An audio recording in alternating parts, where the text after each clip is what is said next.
Hi, all you brilliant pharmacists. As you saw in the Facebook group, um, I will start doing a series of videos on interactions because a major part of being a pharmacist in Ireland is checking to find unwanted interactions before they reach the patient, because it's the pharmacist's responsibility for those unwanted interactions to be prevented before they reach the patient. It's not the doctor's responsibility, it's the pharmacist's responsibility. So um, I will do a series of videos, as I said, because I know in other countries of Europe, there's not so much emphasis on drug interactions being prevented by pharmacists, but in Ireland, it is a major part of a pharmacist's work. So it's very, very important that we are all aware that we need to keep an eye out on unwanted interactions. So I want to cover the most basic ones. We'll go into much more detail in further videos,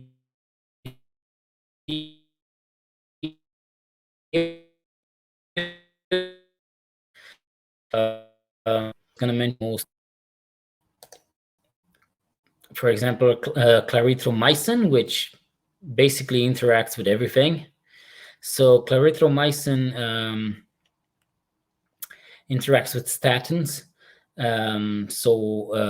Pharmacists put a sticker on and actually go out and counsel the patient when the patient comes to collect the medication, and usually we write it on the label as well to discontinue the statin while on clarithromycin, and even a week or two afterwards, because of the interaction between these two medications. Also, clarithromycin, for example, interacts with warfarin, and not long ago there was a case where an elderly lady died after combining the two medications, and the pharmacist had failed to warn the patient about the possible major interaction between these two medications. Also, there are over-the-counter items that contain pseudoephedrine, and they are not to be sold to people suffering from high blood pressure. So every time someone purchases an over-the-counter item that contains pseudoephedrine, and most cold and flu remedies do contain pseudoephedrine, when the patient tries to purchase it, we have to make sure that the personnel from the over-the-counter section, from the front of shop section, ask the customer if they are suffering from high blood pressure. And when we're going to go in depth with these interactions, we'll see exactly what else we can recommend to customers that actually are suffering from high blood pressure. And also we'll be covering items that are not interchangeable, like warfarin. So we have two brands of warfarin available. One is the Teva brand, and the other one is the Warfarin brand. They are not interchangeable. So if the patient is regularly on the Teva brand, but you don't have it in stock, you will not dispense the Warfarin brand, because they're not interchangeable, because the INR is going to be all messed up if you change between these two brands, as like I said, because they're not interchangeable. So I just want to answer a quick question. It was asked by Pauline in the Facebook group. And if you don't know what Facebook group I'm talking about, please check the description of this video and do join, as it will be useful for you if you ever plan to work as a pharmacist in Ireland. Pauline asked, how do we treat, how do we deal with a major interaction? How do we contact the doctor, and what do we tell the patient? So if you come across, when you're dispensing medication to a patient, if you come across um,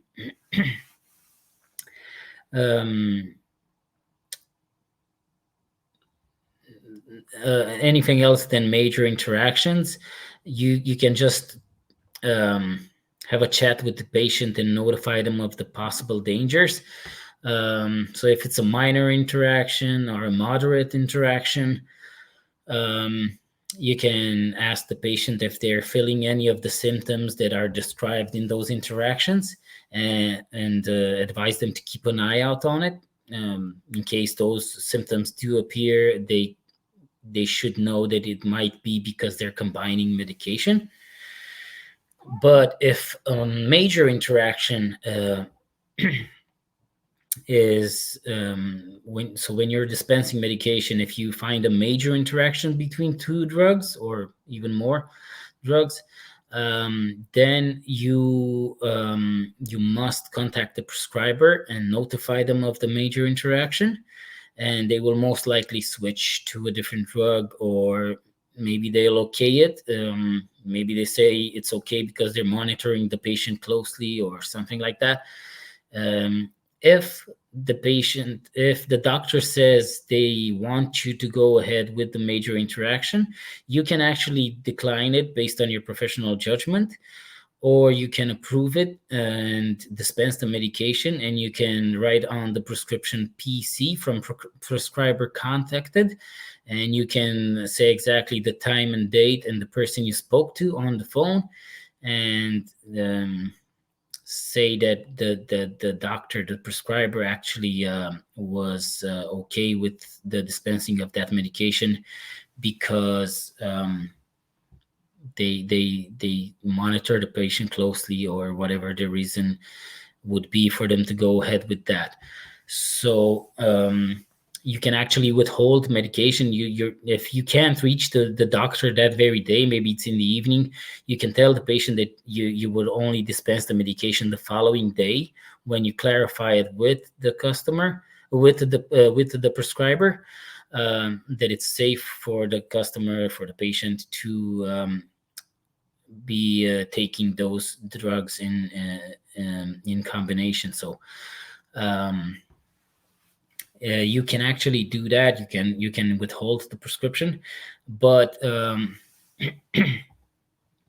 you always have to have the safety of the patient in mind. So whatever happens, then it's your responsibility to keep the patient safe. So do your best to contact the prescriber. Don't give, like, use your professional judgment, and keep everything in balance. So think about the benefit risk factor and the benefit risk ratio. So you have to weigh in the benefit that the patient will get from taking that medication, and compare it to the risk that they're exposing themselves to while taking that medication. And you have to use your professional judgment to actually see if that's viable. So it's a lot. That's why we're pharmacists. That's why we're trained professionals, to use our professional judgment. But you're not to take that lightly. So do your best to minimize the harm that medication could do to your patient, to your customer. So that's what you do. You contact the prescriber. You tell the patient the dangers that they're exposing themselves to by combining the two medications. You tell them what to look for, if like nausea or headaches or whatever the symptoms may be, if those drugs do interact and the patient gets affected by it. But any medication that goes out of the pharmacy that is dispensed or sold over the counter is the responsibility of the patient, of the pharmacist. So you have to keep an eye out on your front of shop staff as well, and everything that they recommend. If it's codeine based products, they have to go through the protocol. If it's paracetamol, they have to go through the paracetamol protocol. If it's, like I said, pseudoephedrine containing drugs, then they must ask the customer if they suffer from high blood pressure, and we'll go in depth more and more. But I just wanted to answer this question right from the start.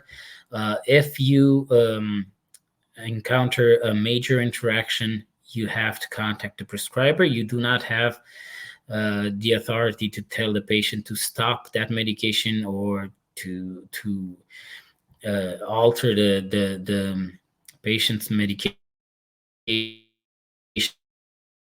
any way, giving the okay. So basically, you team up with the prescriber. Then once you notified the prescriber, you both work as a team to have the best outcome and the safest outcome for the patient. So I'll see you in the next series of videos regarding interactions. Okay, thank you for watching. Do subscribe, and you know, give it a like if you got any value out of this video. It will probably encourage me to do more and more videos if you guys like them and subscribe and all that. So until the next video, God bless.